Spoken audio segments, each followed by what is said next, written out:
1969 में इसरो के डायरेक्टर की जब इनको कमान दी गई तो उन्होंने सोचा कि क्यों नहीं SLV-3। SLV-3 क्या होता है? ये एक होता है सैटेलाइट लॉन्च व्हीकल, यानी कि कभी सैटेलाइट को भेजते हैं तो उसका एक लॉन्च व्हीकल चाहिए होता है।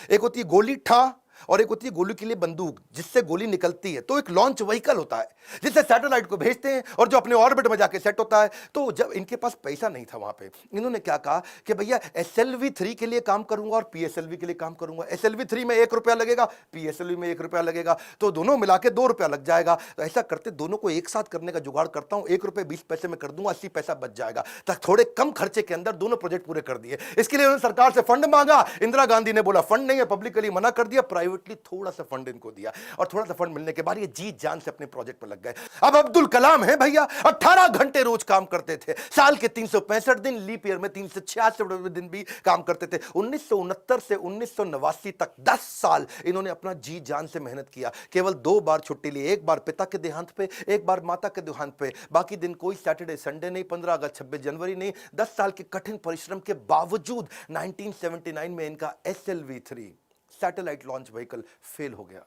और जब फेल हुआ तो ये बहुत घबरा गए, क्योंकि उस समय ये इसके ऊपर पूरा देश देख रहा था, इनको पूरी दुनिया की मीडिया देख रही थी, इनको हताश हो चुके थे। और उस परिस्थिति में इनके जो प्रोफेसर सतीश धवन जो चेयरमैन थे उस समय, उन्होंने इनको बुलाया कि आओ अब्दुल कलाम, चलो मीडिया इंतजार कर रही है, वहां जाके बात करना होगा। कलाम घबराए हुए थे, अब सब कुछ मेरे ऊपर आ जाएगा, क्योंकि ये मिशन डायरेक्टर प्रोजेक्ट डायरेक्टर थे।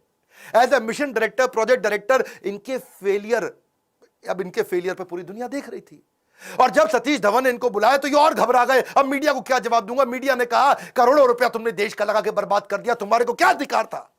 और वहीं प्रोफेसर सतीश धवन ने माइक ले लिया और माइक लेकर के क्या बोला, ये टीम बहुत जबरदस्त है, पहली बार किया है, फेल हुए हैं, 1 साल के अंदर यही टीम दोबारा इसी SLV-3 को लॉन्च करेगी। और दुगनी ऊर्जा भर दी टीम के अंदर। सारे फेलियर को, अब्दुल कलाम के फेलियर को उन्होंने अपने ऊपर ले लिया। ये देख करके अब्दुल कलाम हैरान हो गए। 1 साल दोबारा जी जान से मेहनत करी, इंटेलिजेंस आ चुकी थी, और इस बार SLV-3 जब सफल हो गया तो उसके बाद फिर अब दोबारा प्रोफेसर धवन ने माइक इस दफा कलाम जी के हाथ में दे दिया। बोला अब तुम सफल हो गए हो, अब जवाब तुम दोगे। अब्दुल कलाम हैरान हो गए, बोले दिस इज कॉल्ड लीडरशिप।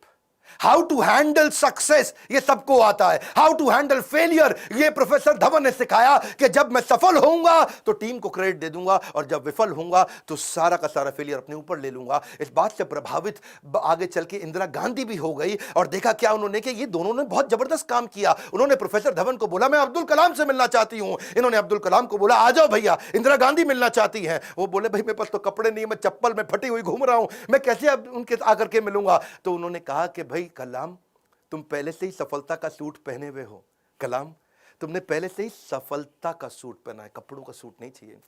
और उन्होंने जाकर के वहां जब इंदिरा गांधी से मिले बड़ी प्रभावित थी। उन्होंने कहा कि अब तुम्हारे को डिफेंस में और काम करना पड़ेगा। इस समय चाइना भी, पाकिस्तानी भी, आजू बाजू सब लोग मिसाइल की तैयारियां कर रहे हैं, तुम मिसाइल बनाओ हमारे देश के लिए। और उसी समय अटल बिहारी वाजपेयी से भी उनकी पहली मुलाकात हुई। अटल से जब उन्होंने हाथ मिलाने के लिए आगे बढ़ा तो अटल इनसे हाथ नहीं मिलाए, अटल बिहारी जी इनको गले लगा लिए। इंदिरा गांधी मुस्कुराई, बोलिए ध्यान रखना अटल बिहारी जी ये मुसलमान है। अटल बिहारी बोले ये मुसलमान बाद में हैं, पहले हमारे देश के नागरिक हैं और हमारे देश के महान साइंटिस्ट हैं। अब्दुल कलाम उनको देख के बहुत मुस्कुराए।